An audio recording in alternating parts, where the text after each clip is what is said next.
12 मई की सुबह का वक्त था। करीब 11 बज रहे थे। अफगानिस्तान की राजधानी काबुल के एक अस्पताल के मैटरनिटी वार्ड में हमला हुआ। 3 बंदूकधारी 100 पलंग वाले अस्पताल में घुसे और दनादन फायरिंग करनी शुरू कर दी। धमाके भी हुए। अल जजीरा की रिपोर्ट के मुताबिक हमले में 2 नवजात बच्चे समेत 16 लोगों की मौत हुई है। इनमें बच्चों की मां और अस्पताल की कुछ नर्सेस भी शामिल थीं। हमलावरों को रोकने के लिए पुलिस ने भी जवाबी कार्रवाई की और तीनों को मार गिराया। अस्पताल में मौजूद करीब 80 लोग घायल हुए, जिन्हें बाद में पुलिस ने बचाया। ये अस्पताल काबुल के दाश्ते बारची इलाके में था। इसे मेडिसिन सन्स फ्रंटियर्स यानी कि MSF चलाता है। ये एक इंटरनेशनल NGO है जो ज्यादातर युद्धग्रस्त जगहों पर मेडिकल सेवाएं देता है।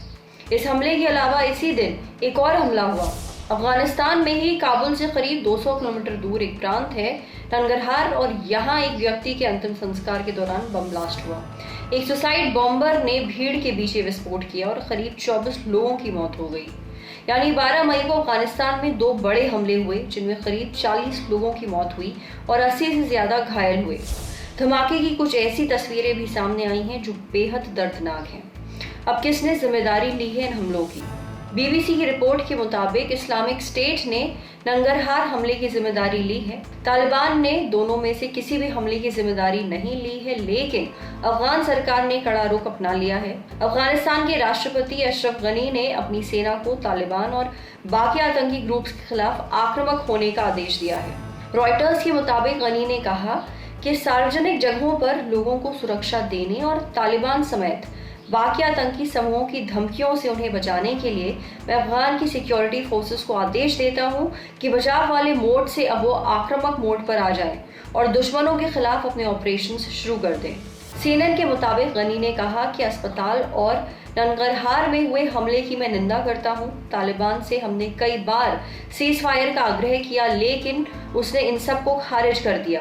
सीज फायर की बात कहना कमजोरी नहीं है। अशरफ गनी ने ये बात अमेरिका और तालिबान के बीच हुई शांति समझौते के करीब 2.5 महीने के बाद कही है।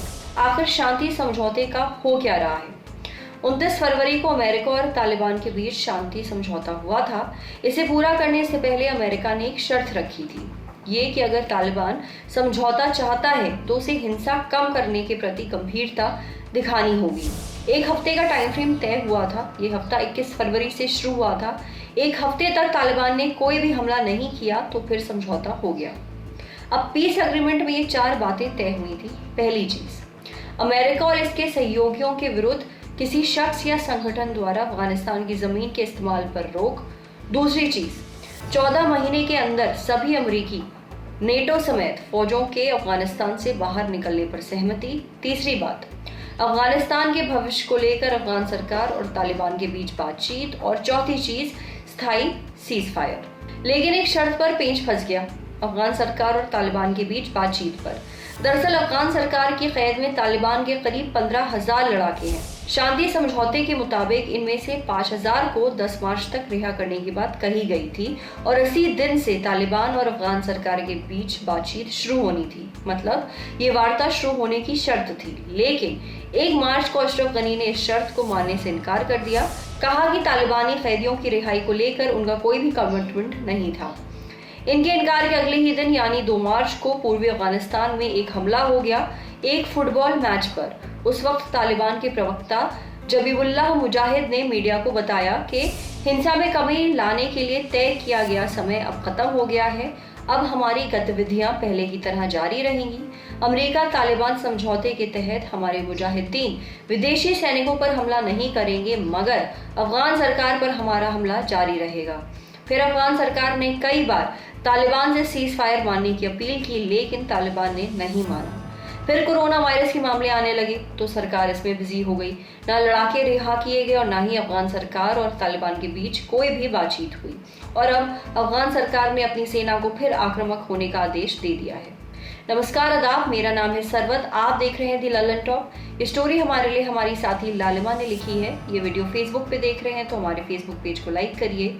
यूट्यूब पे देख रहे हैं तो हमारे चैनल को सब्सक्राइब करिए।